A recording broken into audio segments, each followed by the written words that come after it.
Hello বন্ধুরা, আশা করি সবাই ভালো আছো। আমি গত ভিডিওতে সাম্যবাদী কবিতাটি আবৃত্তি করেছিলাম এবং কবি পরিচিতিও অপর একটি ভিডিওতে দিন পেয়ে যাবে। আমাদের জাতীয় কবি কাজী নজরুল ইসলামের সংক্ষিপ্ত জীবনীও আমি সেখানে তুলে ধরেছিলাম। তো আজ আমি আমাদের এইচএসসি পাঠ্যসূচির যে সাম্যবাদী কবিতাটি আছে তার পাঠ পরিচিতি অর্থাৎ কবিতাটির মূল ভাব কী তা আপনাদের সামনে তুলে ধরার চেষ্টা করব।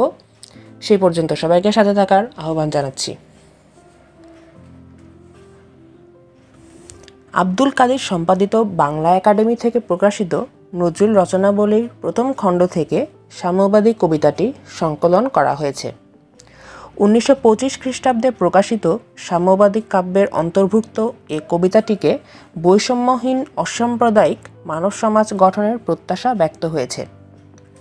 কবি এই সাম্যের গান গেয়েই গোটা মানব সমাজকে ঐক্যবদ্ধ করতে আগ্রহী।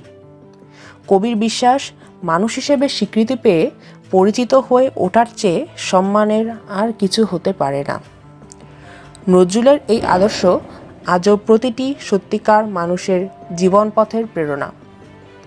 কিন্তু মানুষ এখনও সম্প্রদায়কে ব্যবহার করে রাজনীতি করছে, মানুষকে শোষণ করছে, একের বিরুদ্ধে অন্যকে উস্কে দিচ্ছে।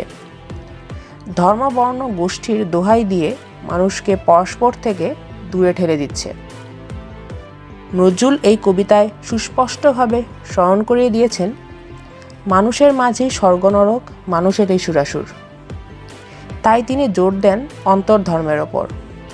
ধর্মগ্রন্থ পড়ে যে জ্ঞান মানুষ আহরণ করতে পারে তাকে যথাযথভাবে উপলব্ধি করতে হলে প্রয়োজন প্রগাঢ় মানবিকতাবোধ।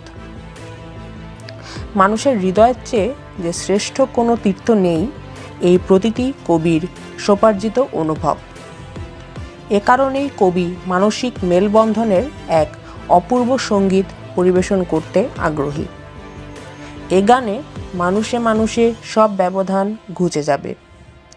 মানবতার সুবাস ছড়ানো আত্মার উদ্বোধনের মধ্য দিয়ে এই জীবনকে পবিত্রতম করে তোলা সম্ভব, এই মর্মবাণীকে সকলের মাঝে ছড়িয়ে দেওয়াই এই কবিতায় নজরুলের অন্যতম উদ্দেশ্য। তো এই ছিল আমাদের সাম্যবাদী কবিতাটির যে মূল ভাবটি রয়েছে। এছাড়াও অনেকে অনেকভাবে এই মূল ভাবটি উপস্থাপন করতে পারো, সেজন্য তোমরা যে কোনো বইয়ের সাহায্য নিতে পারো।